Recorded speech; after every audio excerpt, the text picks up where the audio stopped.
बहाना तो चाहिए। ऋषि की मंडली को बुला लिए और सांब ने थोड़ा सा संतों से मजाक कर दिया और संतों ने श्राप दे दिया। भाभी बन के गया था सांब और पूछ रहा था और कपड़ा लपेट करके कि मेरे भाभी को लड़का होगा कि लड़की। दुर्वासा जी बोले ना बेटा होगा ना बेटी, लोहे का पिंड होगा।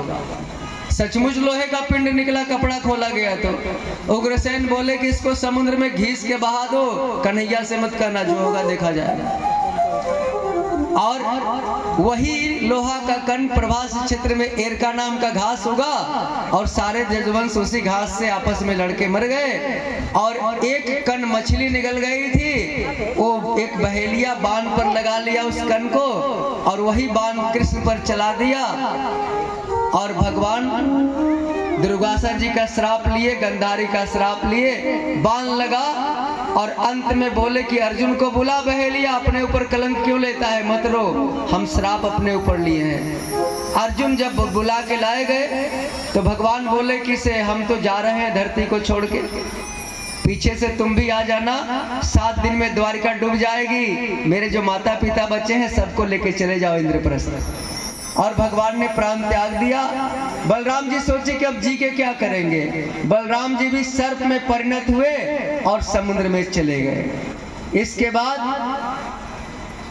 अब एक तक्षक जो था वो सनसनाता हुआ चला परीक्षित को काटने के लिए और एक ब्राह्मण भी साथे साथे चल दिया परीक्षित को बचाने के लिए। दोनों की रास्ते में मुलाकात हो गई।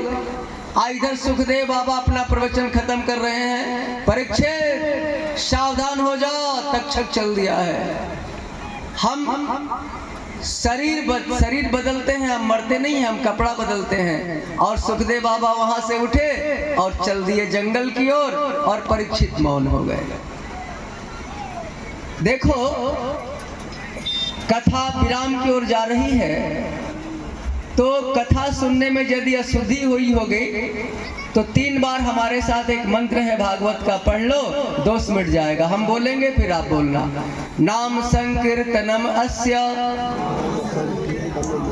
सर्व पाप प्रणाशनम, सर्व पाप प्रणाशनम, प्रणामो दुख समनस्तम, प्रणामो दुख समनस्तम, नमामि हरिं परम, नमामि हरिं परम, नाम संकीर्तनम अस्य, नाम संकीर्तनम अस्य, सर्व पाप प्रणाशनम, सर्व पाप प्रणाशनम, प्रणामो दुख समनस्तम, प्रणामो दुख समनस्तम, नमामि हरिं परम, नमामि हरिं परम, नाम संकीर्तनम अस्य, नाम संकीर्तनम अस्य, सर्व पाप प्रणाशनम, सर्व पाप प्रणाशनम, प्रणामो दुख समनस्तम, प्रणामो दुख समनस्तम, नमामि हरिं परम, नमामि हरिं परम, नमामि हरिं परम, नमामि हरिं परम, नमामि हरिं परम। नमामि हरिं परम।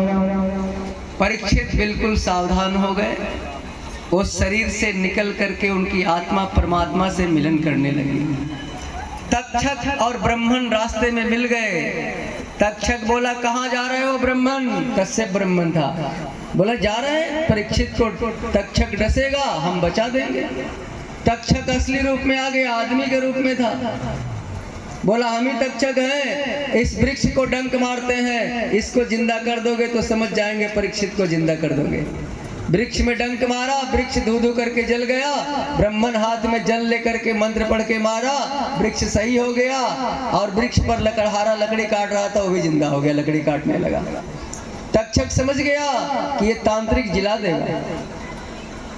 तांत्रिक से बोले क्यों जा रहे हो? पैसा के लोभ में ना, हीरा जवाहरात, चले जाओ उस खदान में, जितना लेना हो लेके लौट जाओ। और ब्राह्मण थोड़ा लोभी स्वभाव के होते हैं, वहीं से वो ब्राह्मण देवता लौट गए। तक्षक जो ही डंक मारा परीक्षित के शरीर में, शरीर काला पड़ गया, धू धू करके जलने लगा। परीक्षित का बेटा जन्मेजय को गुस्सा आ गई, सर्प यज्ञ किया, सारे सर्प जलने लगे। और अंत में एक सर्प था, इंद्र की सिंहासन में लिपट गया। ब्राह्मण बोले कि सरकार एक सर्प नहीं आ रहा है। जन्मेजय बोले ऐसा करो, ऐसा मंत्र पढ़ो कि इंद्र समेत सर्प को स्वाहा कर दो। ब्राह्मणों ने मंत्र पढ़ दिया, तपबल विप्र सदा बरियारा। यदि ब्राह्मण तपस्वी है तो सावधान रहना, जो कह देगा वही हो जाएगा। क्योंकि ब्राह्मण का मुख भगवान का मुख होता है। मुख शुद्ध होना चाहिए, तपस्वी होना चाहिए, आहार विहार सही होना चाहिए। अब आ गए आस्तिक मुनि, आ गए मानसा माँ, आ गए जन्मेजय के सारे पूर्वज। अरे बेटा क्या कर रहा है तुम, छोड़ दे नाग जोनी को छोड़ दे। तब नाग योनि जगह को बंद किया गया और आस्तिक मुनि बोले नाग लोगों से कि जो मेरा 3 बार नाम लेके चल देगा, पैर भी पड़ जाए तो मत डसना। तो रात में आस्तिक मुनि कह के चल दो। भगवान ने कहा तो चाहा तो तेरी रक्षा हो जाएगी। आस्तिक मुनि की जड़ी वो सपड़िया लोग बेचते हैं, वो गाछ मेरे पास भी है, किसी को जरूरत पड़ेगा तो आके मांग लेना, थोड़ा दे देंगे, बांध लेना। तो इस तरह से अब हम इस महापुराण को यहीं पर विश्राम देते हैं। देखो, हरि अनंत हरि कथा अनंता, कहीं सुनहि बहु विधि सब संता। ये कथा अनंत है, लेकिन समय तो बंधा हुआ है सबका। समय तो कह रहा है कि बाबा जल्दी विराम दे, समय हो गया। तो जो गलती सही होगी 8-10 दिन में, अरे हम तो आपके घर के हैं, माफ कर देना। आज जो बातें अच्छी लगी होगी चलने का प्रयास करना, जो बातें समझ में नहीं आई होगी तो घर पे जाके पूछ लेना।